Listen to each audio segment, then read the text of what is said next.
all gameleap in this speed, and I'm here today with my favorite heroes in every single role. So I've been following the meta, watching the major, and there's a couple heroes that I think are best in each role for solo queue and that you should be picking right now. I think these are the strongest heroes, so I just want to kind of give my updated list on what I think you should be playing, what's in the meta, and what is hella good. Also, if you want to see more tier list or meta type of videos, like the video so I know that you guys like the video. It's kind of how that works, and yeah, hopefully you do that, because I appreciate it.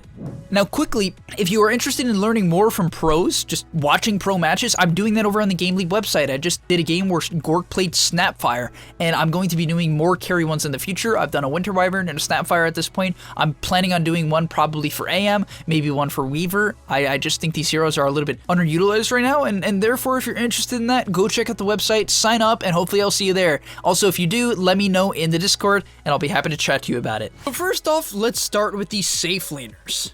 And the first one that I've been really fascinated with as of late, and that I've even played mid lately, only because I think it's that strong, is LIFESTEALER. This hero really blows my mind in general, just for its overall ability to frontline.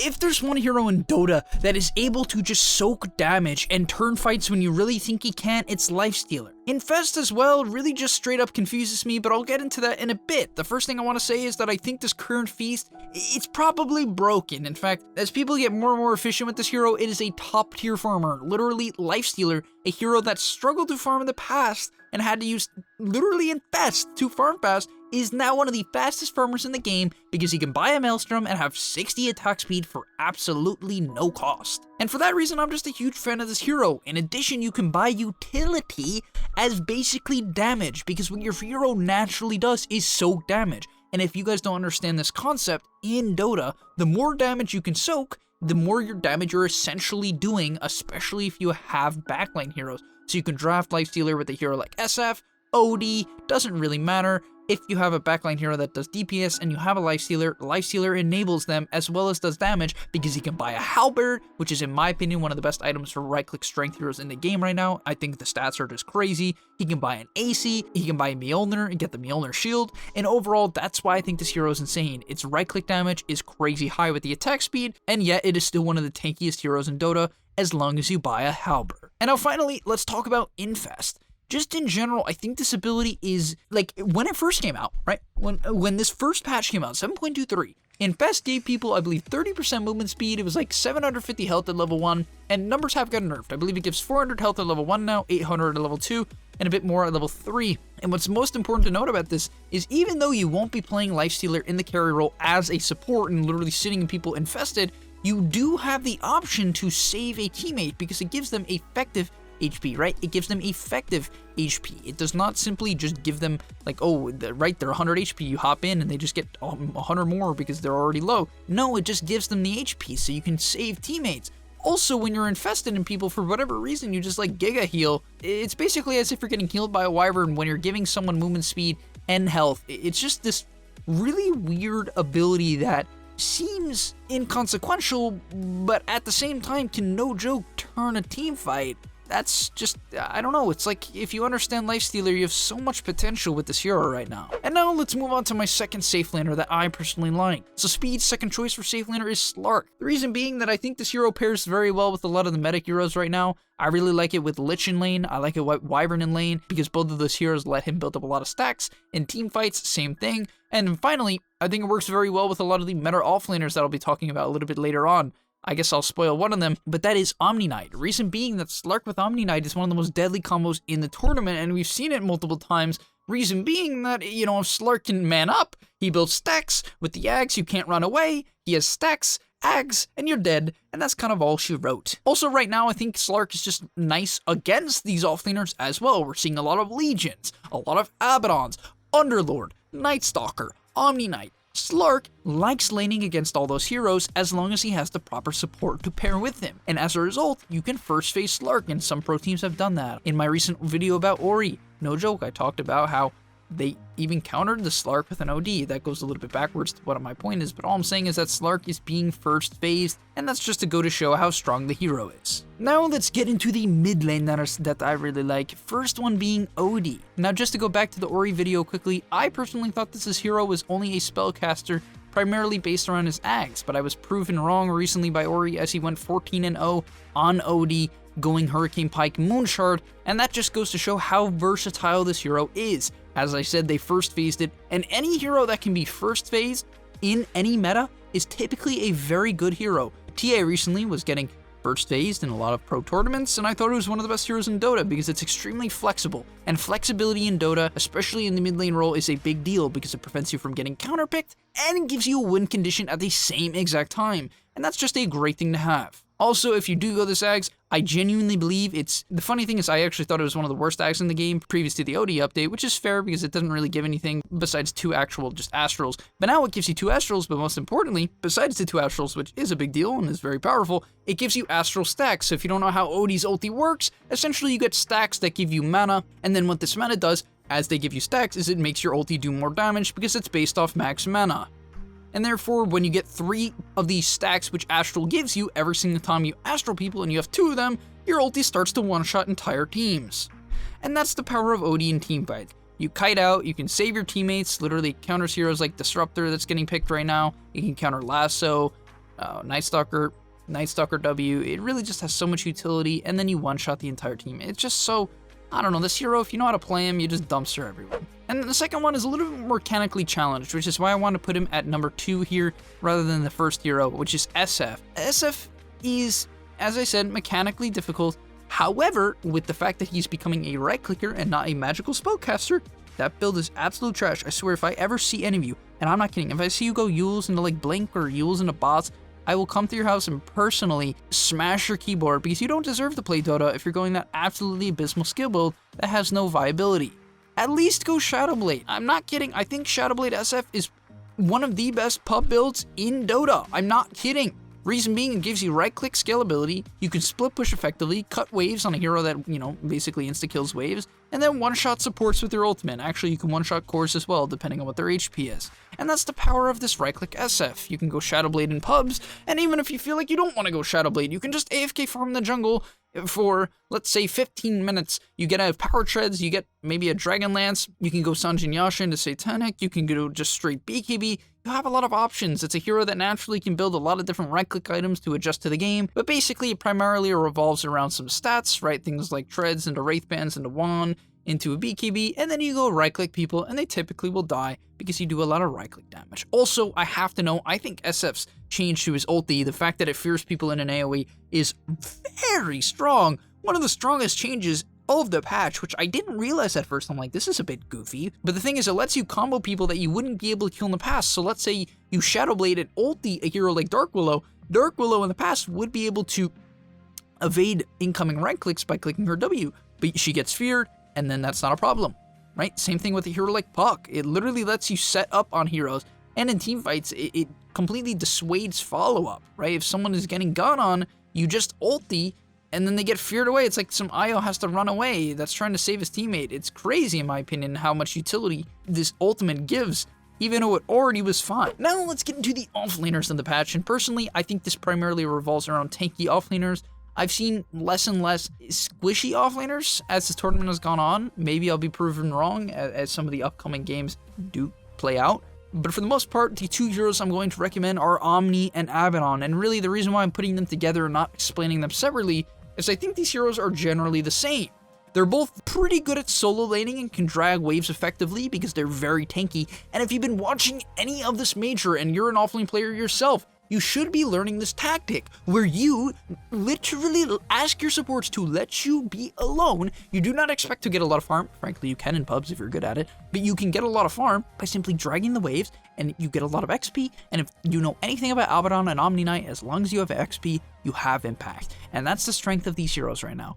XP equals impact means you can solo lane, means you can tri-lane, and that's a huge benefit to these teams. Also, you tri-lane a hero like Slark, you tri-lane a hero like the LIFESTEALER, as I said, and then you have an Omni and an Abaddon to back them up, and all of a sudden you have this snowballing team comp that comes together and can run over the majority of comps. And that's really just super powerful, and it's why I think these 1s and 3s go together on my list, because that's what the meta is right now. You pick a lot of these tanky heroes with some buffs, right? I recently watched the Disruptor mid from Chris Luck game. They had a Legion with Baseless Void, right? Another buff combo. In my opinion, that's a big part of the meta right now. It's heals plus amps towards carries. When you can get a carry very farmed, and there's a lot of very strong carries right now, if you can get a carry very farmed and then be able to buff them with a hero like Io, Wyvern, Lich, Treant, doesn't matter, Omnis, Abbas, Legions, there's so many options.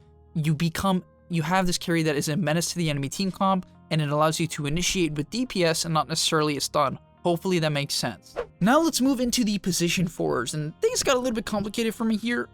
Not the first one though. Wyvern is my first position 4. He can be a 5 as well, if you know, that's totally fine too. But if you've been watching this tournament, you've probably seen the right-click Wyverns, the Orchid Wyverns. Also, I think I've seen some Medallion Wyvern if I'm not mistaken. Basically though, what I will say is that I think this right-click Wyvern is bonkers. I believe Yapstor played it recently and he did go the Orchid build, and you would think when he curses someone that his whole team could do damage to the person that's cursed, just because of how much damage purely the Wyvern is doing. But no! It's just the Wyvern! You can solo kill heroes with like 2k HP. I'm not kidding.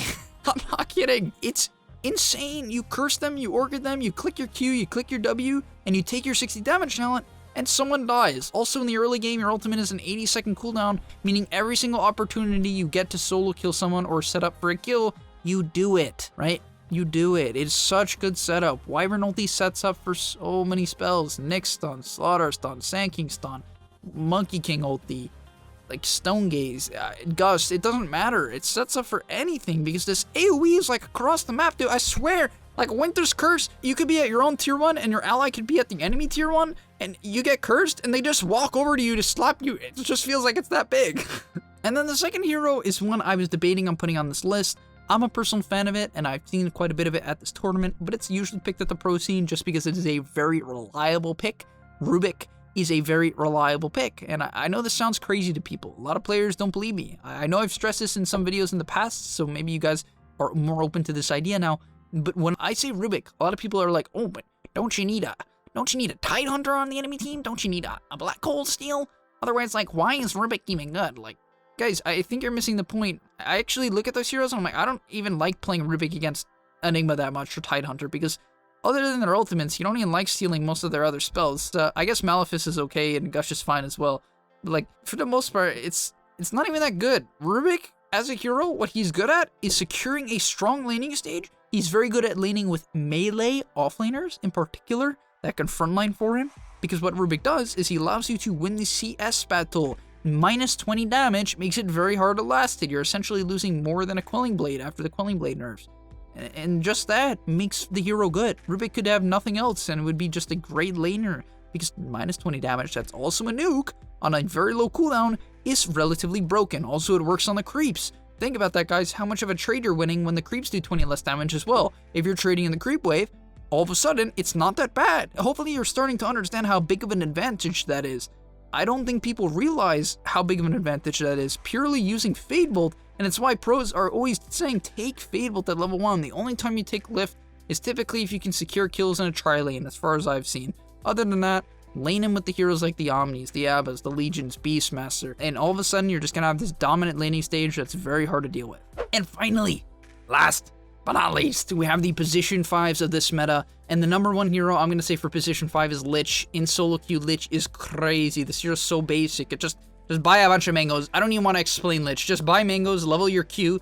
You just Q them a bunch, and then when you have your W, you Q and W, and then they die, and there's literally no response. There's no response. They can't do anything.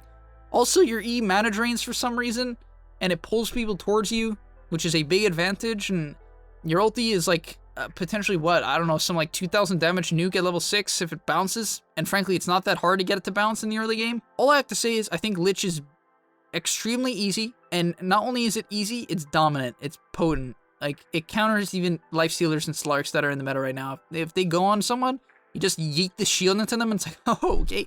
They take absolutely 0 damage. They take 0 damage. I swear, I know it's like a 60% shield, which is already a high number, but when you combine that with the armor, I don't know if it like stacks or whatever, but for some reason, you take 0 damage when you're frost shielded. I swear it actually just, it's basically as if they're Wyvern E'd, but can move. And finally, last but not least on the list is Treant. And I was considering putting Treant in the 4 list. Reason being, I think this hero can be great when you get a ton of levels, which typically the 4 gets a bit more than the 5. I guess it depends on the hero because roaming 4s don't get much levels at all.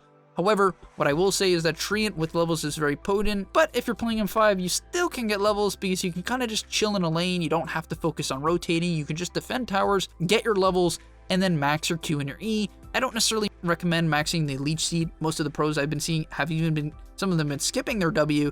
If you're trying to crush your lane, let's say you're laning with a Drow, don't skip your W. It is very good for your kill potential. But for the most part, the fact that your E gives armor, I think is the best part of the hero. The E giving armor is relatively insane just because it doesn't actually tick out, you know what I mean? Like the old living armor, it had charges so that you could kind of burn it, but this one doesn't, right? It just kind of heals them for a duration and it gives them a ton of armor, which essentially allows you to just keep people alive against, once again, the right-clicking meta that we're seeing within a lot of these carries and the SFs, right? Even OD, a hero like that, you're so good against. And Overgrowth as a spell is very, very strong.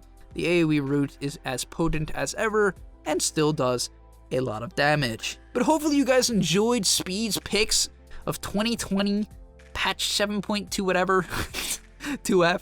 That's what it is. And if you did, please do like and subscribe to help our channel grow. If you guys have any video ideas, let me know in the description down below. I'd be happy to hear them. I've even taken plenty of ideas from you guys in comments in the past. I genuinely do. I listen, I read them, and yeah, I'll see you in the next one.